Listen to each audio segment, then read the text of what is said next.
Yeah, I got a lot of Braedyn Locke questions coming at you. I'm just curious what your first impressions of him were when he transferred in here. Yeah, so transferring in, I didn't know too much about him, but after he got here, got to see him in the weight room, saw how hard he was working in the weight room. Then spring ball obviously comes around. He was balling out, throwing beautiful balls all spring.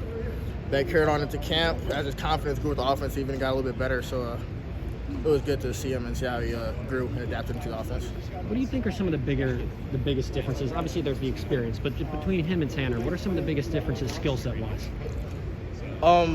Yeah, obviously Tanner's got a lot more experience than Braedyn does, but I really don't think there's too much of a skill set drop off or whatever you might want to say. But because I think Braedyn's got a lot of abilities that people aren't aware of yet, just because they haven't seen him out there. And obviously, once he's out there and he gets to get those reps, I feel like his confidence is going to go up and his play is going to go up as well.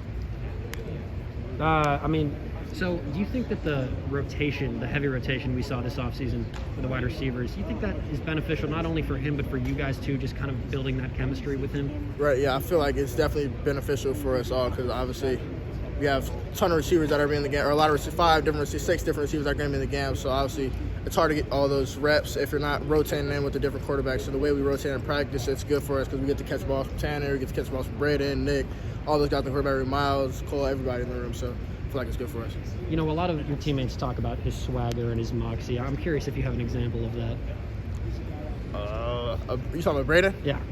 Yeah, Braedyn's clean. He comes in clean. Doesn't matter what day of the week it is. He'll always come in with a brand new pair of Lululemon joggers, Lululemon sweatshirt. I don't know if you guys know this, but Lululemon makes socks. Braedyn Locke has it for years. Braedyn Locke's got some Lululemon socks.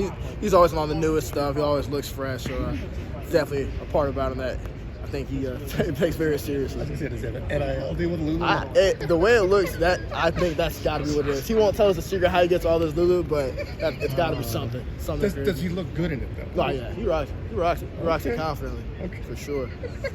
And you know, another thing, you know, his teammates have talked about too is just his leadership and his work ethic. Just where do you see examples of that from him? Right. So I feel like obviously coming in, when the transfer, obviously you knew like Tanner was probably going to be the guy. So he was kind of just leading from that, more of like just lead by example, but not with his words. And I feel like so over these past few days that Tanner's been down, you just see him be a lot more vocal, whether it's in the meeting room, on the field, and the locker room. He's being more of a vocal leader now. So I feel like that's going to be really good for us. And you had a really good connection with Tanner going. Obviously, I think you've had like 16 catches the past 2 weeks. You've been that security blanket.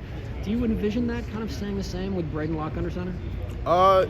Yeah, I don't see it changing at all. I feel like me and B-Lock have chemistry as well, just like me and Tanner did. Because obviously, when I first came in, I was in with Braedyn a lot more. I was getting second team reps with Braedyn pretty much every practice for that first part of spring.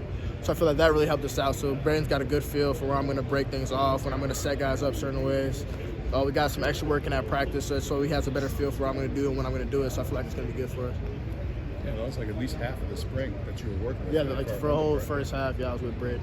It was good. A couple weeks ago, I talked to you about third down conversions, and you guys were doing really well. And